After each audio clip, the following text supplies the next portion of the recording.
Hi everybody, this is Rob Swatsky from the York campus of Hack, and in this podcast we'll be reviewing the venules and veins.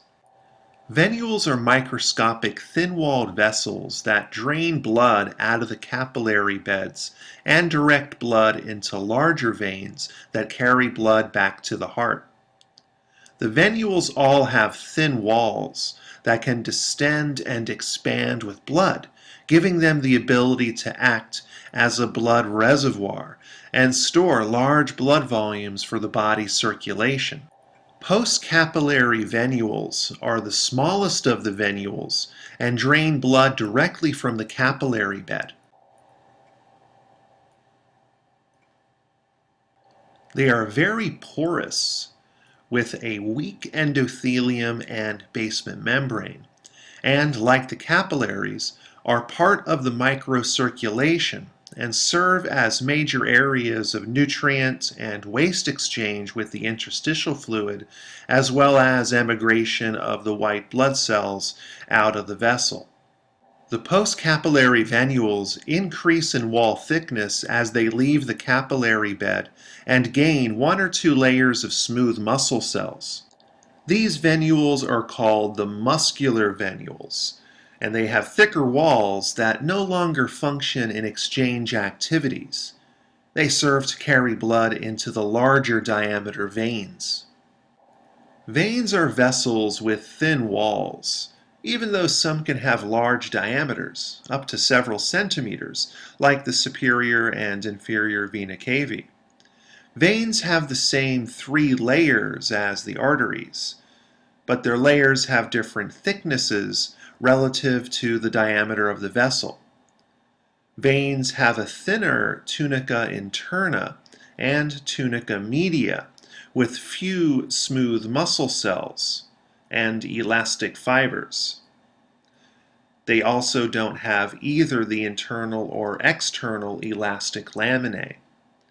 The thickest layer in the veins is the tunica externa, which is made of collagen and elastic fibers.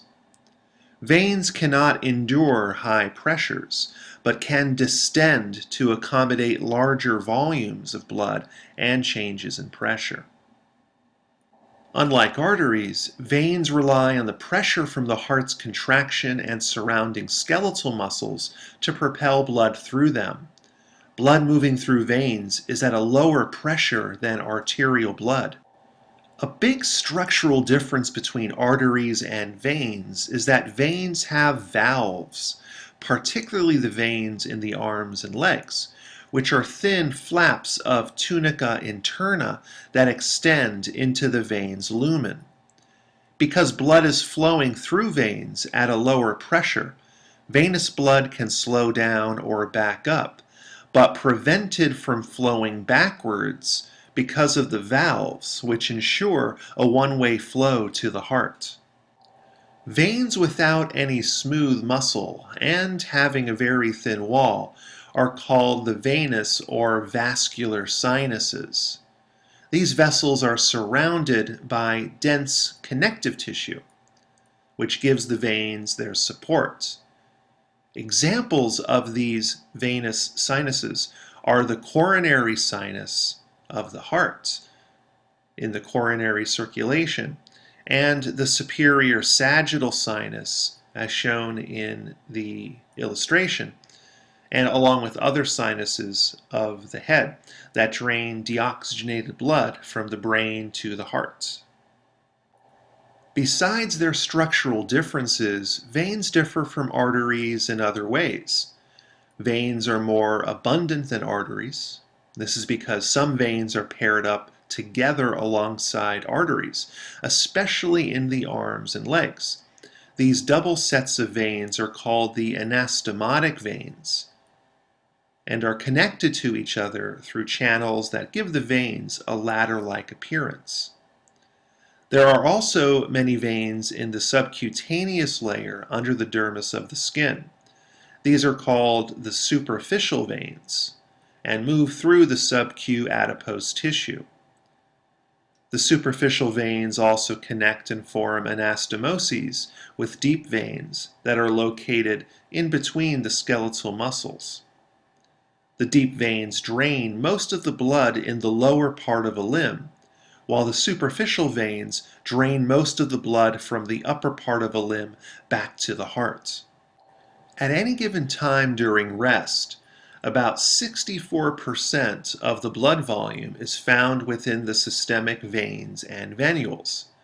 In contrast, only 13% of the blood volume is in the systemic arteries and arterioles, 9% in the pulmonary arteries and veins, 7% in the systemic capillaries, and 7% in the heart's chambers.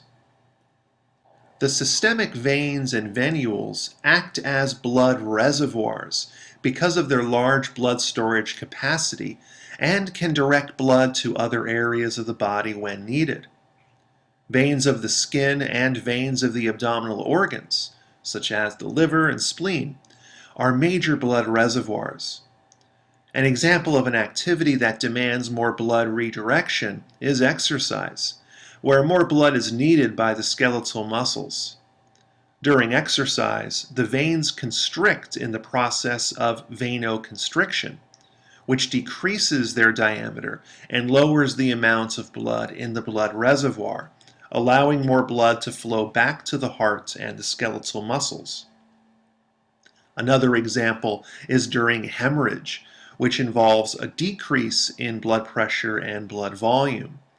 During hemorrhage, venoconstriction helps to increase blood pressure by decreasing the diameter of the vein.